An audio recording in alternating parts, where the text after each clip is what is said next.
Hello, this is Rabbi Abramson. Tish'ah B'Av, the 9th day of the month of Av, is coming soon. We will observe Tish'ah B'Av, also pronounced Tisha B'Av, on Wednesday night, July 29th, and through the following day. Tish'ah B'Av is a relatively minor Jewish holiday, and it's not a very well-known Jewish holiday. Some people know the holiday only from the lyric to that old Alan Sherman song, "Why did she go and fall in love? I haven't seen her since Tisha B'Av," etc. There's another old joke that if you went to a Jewish summer camp, then you know about Tisha B'Av. But if you didn't, then you don't. Because Tisha B'Av is the only holiday of note that occurs in the summer, so programmatically, it's a big deal in a lot of Jewish summer camps. But as I said, Tisha B'Av is a minor holiday, but minor doesn't mean unimportant. All of our holidays are important, our major holidays and our minor holidays, because of where they take us and what they teach us. I want to share one of my pet peeves with you, and that is people who know better denigrating Tisha B'Av. I have a Facebook friend. He's not a rabbi, but he's a Jewish educator, and I expect to read his opining about Tisha B'Av on Facebook any day now. Because every year as Tisha B'Av approaches, he declares, "I don't believe in Tisha B'Av." Tisha B'Av commemorates the destruction of the first temple in Jerusalem by the Babylonians in 586 BCE, and the destruction of the second temple by the Romans in 70 CE.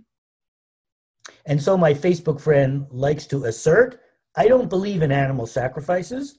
I don't pray for the restoration of the ancient Israelite sacrifices, so I don't need the holiday of Tisha B'Av to mourn the end of those ancient sacrifices." Well, it's true that the temple in Jerusalem was the place in which sacrifices to God, agricultural products, and livestock were offered by our ancestors.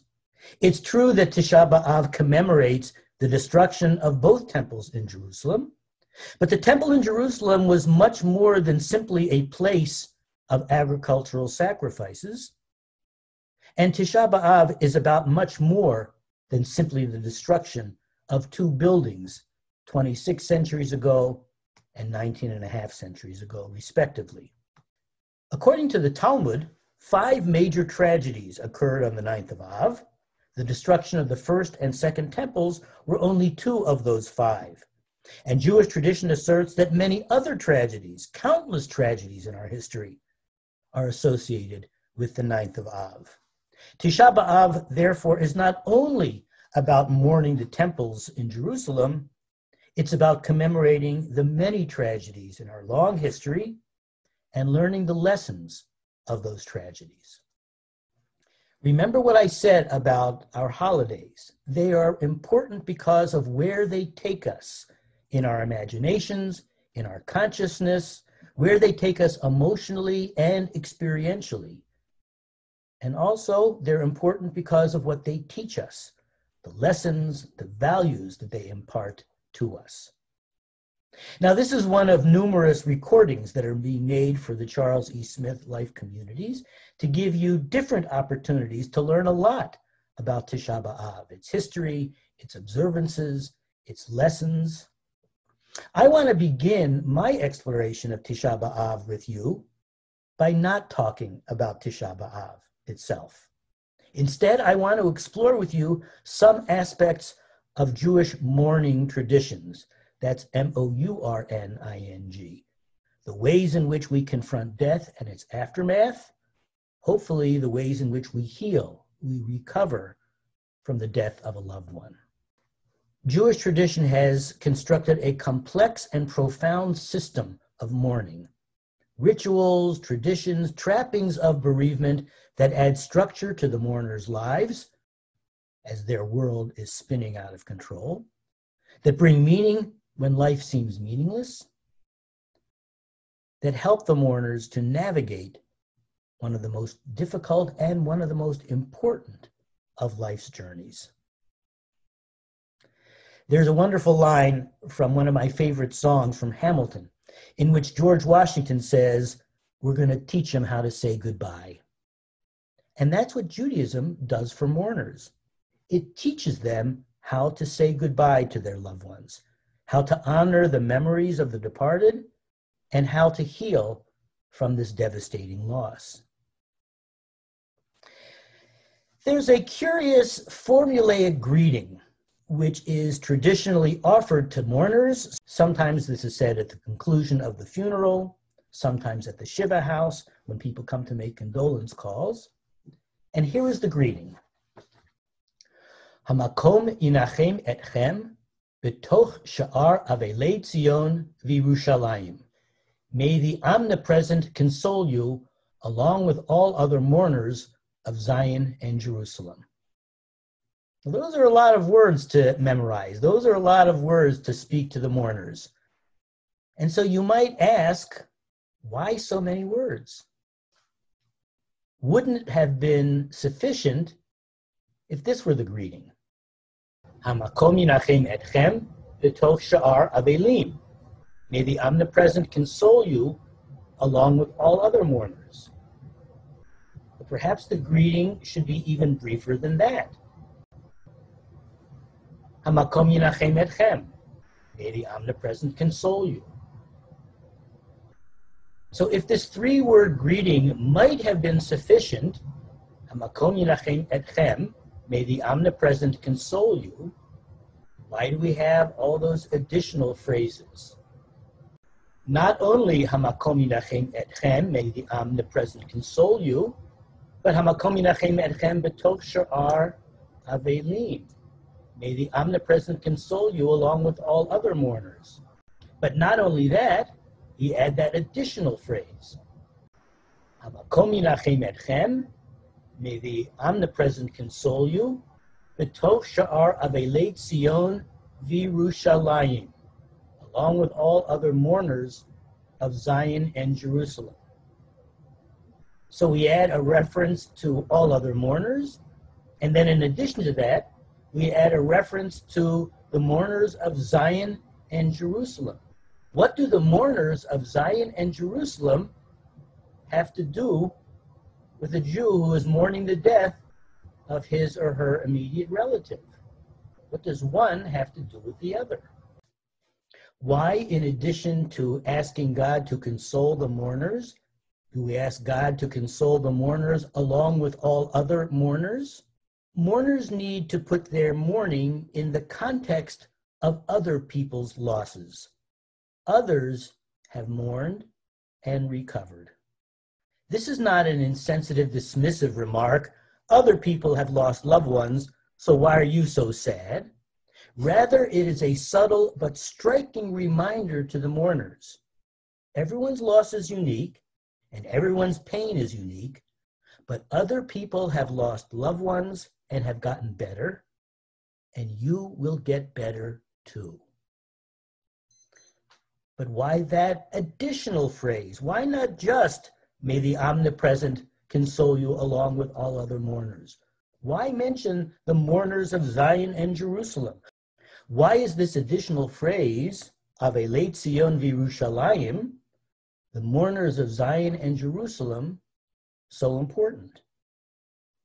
The answer, I think, is that it's important to connect an individual's mourning, one person's journey of bereavement, to our national mourning. In fact, there is a symbiotic relationship between individual mourning and national mourning. Each casts light on the other. The lessons we learn as individual mourners, mourning the deaths of parents or siblings or spouses or children, cast light on our national mourning. And the lessons we learn as members of the Jewish people, commemorating the tragedies of our history on Tish'ah B'Av, can cast important light on the individual mourning that each of us will inevitably go through. There are two components of healthy mourning. In contrast to the American tradition of death denial and grief denial, Jewish tradition recognizes that the first component of healthy mourning is allowing the mourners to face the reality of death, to be in the experience, to express their grief. But paradoxically, the other component of healthy mourning is accepting the loss, internalizing that loss, and healing from it. How are these two components of healthy mourning actualized in the case of individual mourning? Well, first, facing the reality of death and allowing the mourners to express their grief. And in fact, in the course of the funeral and what precedes it and what follows it, in some cases, this expression of grief is actually ritualized. Jewish tradition not only gives the mourners the opportunity to express their grief, but it facilitates that expression through the ritualization of expressions of grief. And so just before the funeral, the mourners traditionally perform a ritual known as kriya, which means tearing. They actually tear part of their clothing or a little black ribbon which has been appended to their clothing. This rending of one's clothing is a visceral expression of pain, of anguish, of anger, because those are among the feelings that accompany the death of a loved one. And so we ritualize our expression of grief by tearing part of our clothing. Of course, the funeral service itself provides other opportunities for the expression of grief. Sometimes family members speak, and sometimes family members listen to the eulogy, but sometimes the eulogy too can provide a healthy cathartic experience for the mourners. And certainly once we go to the gravesite and participate in the mitzvah of kavurah, of burial, of respectfully returning our loved one's physical remains to the earth, returning those physical remains to nature, that experience is often quite intense emotionally, but therein is its emotional power and its spiritual power. We confront the reality of death as we participate in the burial of our loved one's physical remains, and in so doing, we begin walking down that path toward healing. Well, what about the other component of healthy mourning? Internalizing, accepting the loss. Well, the different stages of mourning ease the mourner gradually back into life. There's the first week of mourning, known as Tish'ah, that intense period of sadness, followed by the remainder of the first 30 days, known as Shaloshim, a little less intense, followed in the case of many mourners by the practice of reciting the mourner's Kaddish for 11 months. All of these trappings assist the mourner in internalizing the loss and in healing from that loss. And these same two components of healthy mourning are also operative in our national mourning. For example, in our observance of Tish'ah B'Av. You know, our observance of Tish'ah B'Av does not actually begin at sundown on Tish'ah B'Av as the holiday commences, but rather we begin different phases of semi-mourning before Tish'ah B'Av arrives. And so 3 weeks before the 9th of Av, we observe a minor fast day known as Shiva Asar B'Tammuz, the 17th day of the month of Tammuz, which commemorates not the tragedy of the destruction of the temple, but the breach of the walls of Jerusalem during the Roman siege of Jerusalem. As the Romans besieged the city of Jerusalem, on the 17th of Tammuz, they broke through the walls of the city. It was the beginning of the end. And 3 weeks later, the greatest tragedy occurred, namely the destruction of the temple. And so this period of semi-mourning begins with our observance of the 17th of Tammuz. And then for the 3 Shabbatot that precede Tisha B'Av, we hear in the synagogue 3 haftarot, which are known as the Talat de Poranuta, the 3 haftarot of rebuke. These are 3 of the most angry messages that you will read in prophetic literature. God, through the words of the prophets, is castigating the Jews, urging them to return to a proper way of life before it's too late. The mourning becomes a little more intense on Rosh Chodesh Av, 9 days before Tisha B'Av begins. Customarily, we refrain from eating meat and drinking wine during this 9-day period, with the exception of Shabbat, because meat and wine are associated with celebrations, such as Shabbat, and so in the 9 days preceding Tisha B'Av, we exclude meat and wine from our diets. The mournful atmosphere grows and grows, a little bit on the 17th of Tammuz, even more as the 9 days begin, and it all culminates on Tisha B'Av itself, when we gather in the synagogue to hear the mournful chant of the book of Eicha, the book of Lamentations. Those who are medically permitted to do so fast for 25 hours from sunset to sunset as a further act of mourning, as a further expression of our grief. And then the healing begins, because the Shabbat after Tisha B'Av is known as Shabbat Nachamu. It gets its name from the first phrase of the Haftarah for that Shabbat, Nachamu, Nachamu Ami. Comfort, comfort my people. And for the 7 weeks following Tisha B'Av, we hear the Shabbat de Nechamata, the 7 Haftarot of consolation, 7 beautiful, sublime expressions of divine compassion, of divine love, of encouragement, which ultimately saw the Jews through the period of exile in Babylonia and their ultimate return to the Holy Land. Of course, there are parallels between our personal mourning and our national mourning. One of the central themes in both is survival, simply going on. Mourners often find themselves saying, or if not saying, certainly feeling, how will I survive this? The death of a loved one is often so devastating that the mourners wonder if they themselves will survive this loss, wondering how life can go on for them, wondering if they will ever feel normal again. And when the mourners come home from the funeral, when they return to the family home, the Su'udat Havra'ah, the meal of consolation, has been prepared for them.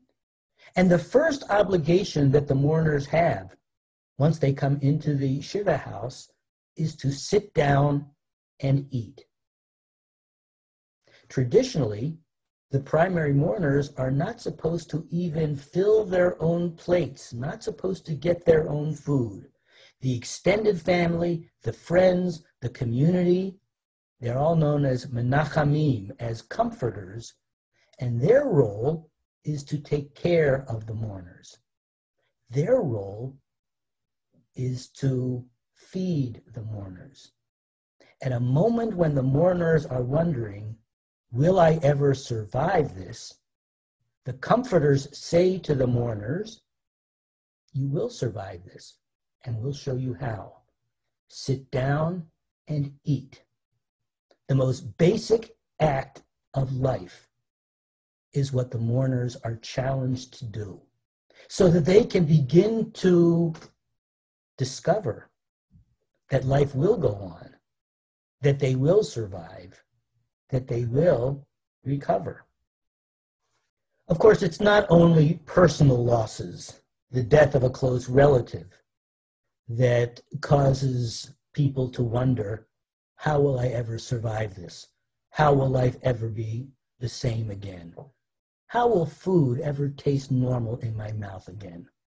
Listen to the words of Rabbi Meir of Rothenburg, a 13th century German rabbi who wrote the following comments in response to the burning of the Talmud by the church in Paris in 1242.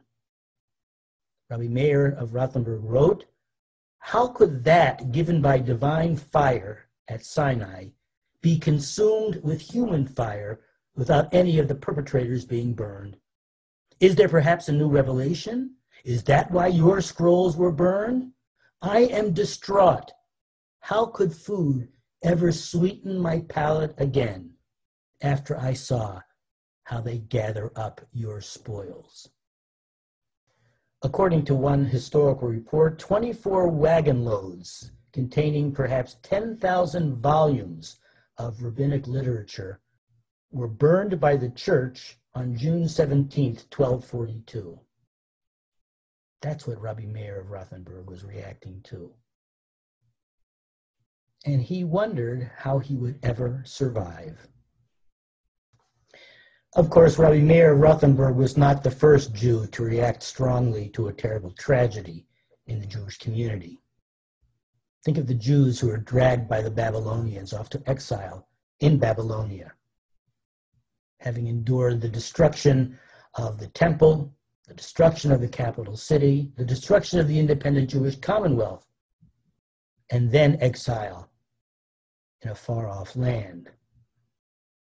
And what did Jeremiah, God's prophets who accompanied his fellow Jews into exile, say to his fellow exiles? Ko amar Adonai Tzavaot Elohei Yisrael. Thus says Adonai Tzavaot, the God of Israel. L'chol hagola asher higleiti miYerushalayim Bavela. To all the exiles whom I have exiled from Jerusalem to Babylon. So what's God's message to the exiles? Benu vatim v'shevu v'nit'u ganod v'ichlu et piryan. Build houses and dwell in them, and plant gardens and eat their fruit. K'chu nashim v'holidu banim uvanot. Take wives and have sons and daughters. Ukchu livnechem nashim v'yebenotechem tenu la'anashim v'teiladna banim uvanot. And take wives for your sons and give your daughters to husbands, that they may bear sons and daughters. Urvusham v'al tim'atu, that you may be increased there and not diminished. God's message to the exiles in Babylonia was, you must survive, and you can survive. And that's what the Menachamim, the consolers, say to the mourners. We'll help you survive. You have to start doing it. And that's what God said to the Jews in exile. I will help you to survive, but you have to start doing it. Another central theme in national mourning and in individual mourning is community. Community is so important in Jewish tradition generally, but in Jewish mourning in particular. The last thing that the community does at the funeral is forming two parallel lines. And then when the immediate mourners leave the gravesite and walk back toward their cars, they pass between those two rows. And the two rows of people may be standing in silence, but they are speaking volumes to the mourners. What they're saying is, we don't know your pain, because everyone's pain is unique, and we can't take your pain away from you. You have to walk on this path of bereavement. You have to walk on this path of healing, but you're not alone. We are here. We are here with you, and we're here for you. That's really the moment at the funeral at which the community's role is activated, and it remains activated traditionally throughout the week of Shiva, When the mourners traditionally stay in their home, they don't go to shul during the week. Shul comes to them. Community comes to them. Their friends, their extended family members, their community members come with their plates of brownies, with their stories, with their memories to share, with their sympathetic ears. And it is their presence that really facilitates the healing of the mourners. And when we looked at the Holy Temple in ruins on the 9th of Av in 586 BCE, or the Second Temple in ruins on the 9th of Av in 70 CE, we learned, or we relearned, the importance of community in a post-temple world. In post-temple Judaism, the community is everything. A synagogue can exist in any community. And communities such as ours, metropolitan Washington, has many, many synagogues. The Kohanim, the hereditary priestly leadership, was replaced by the rabbis, populist leadership. And it is as a community that we relive our history. It is as a community that we heal. A third theme, which individual mourning and national mourning have in common, is the importance of training, of the community training its own members. At best, the Avelim, the mourners, model healing for the rest of the community. Recitation of the mourner's Kaddish is one of the most important components of the mourner's journey of bereavement, and yet the name mourner's Kaddish is actually a misnomer, because the prayer does not mention mourning, it does not mention death, it praises God. And as such, it challenges the mourners to praise God in the face of their despair, to affirm their faith in the face of their doubts and struggles. And so Kaddish is the opportunity or the challenge for the mourners to engage in ongoing, regular affirmation of faith in God. And that's important for the mourners, but it's also important for the rest of the community.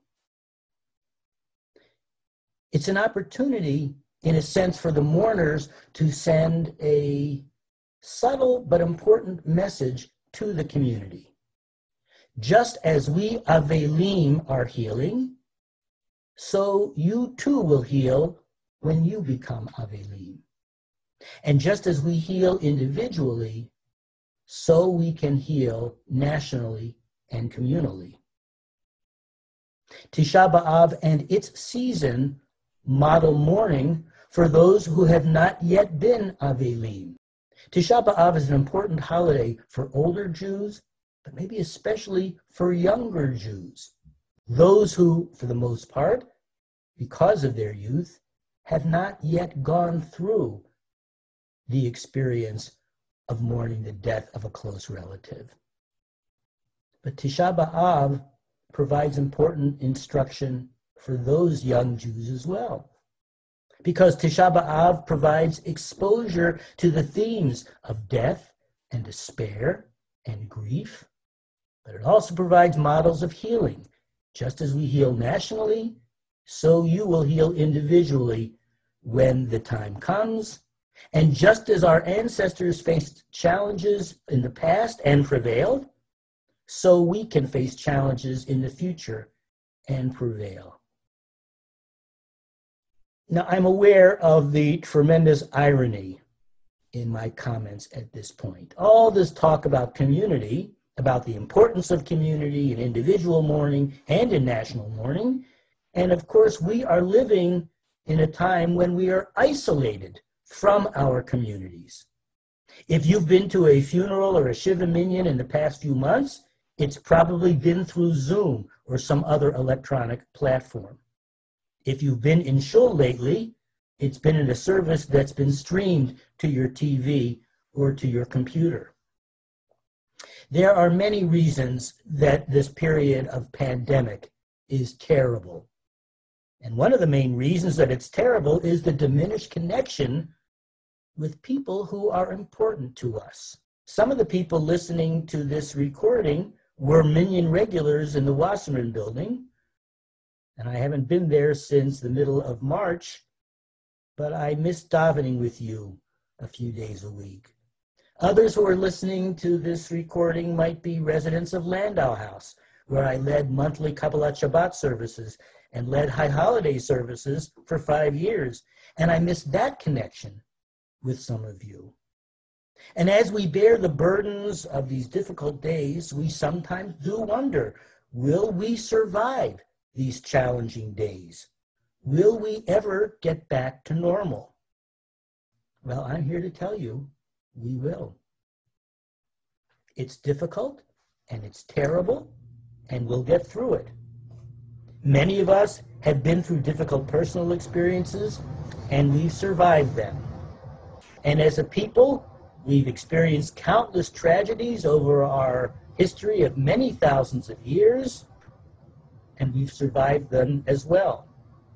Jewish tradition has helped us to learn the lessons of courage, of resiliency, of perseverance, and also the lesson of being sad, of allowing ourselves to be sad, of knowing that happiness and sadness are both parts of life. And finally, Jewish tradition helps us to learn the lesson that, in the words of the psalmist, Hazoraim v'dim'ah v'rina yiktsoru, those who sow in tears shall reap with songs of joy. And that, too, is one of the lessons of Tish'ah B'Av.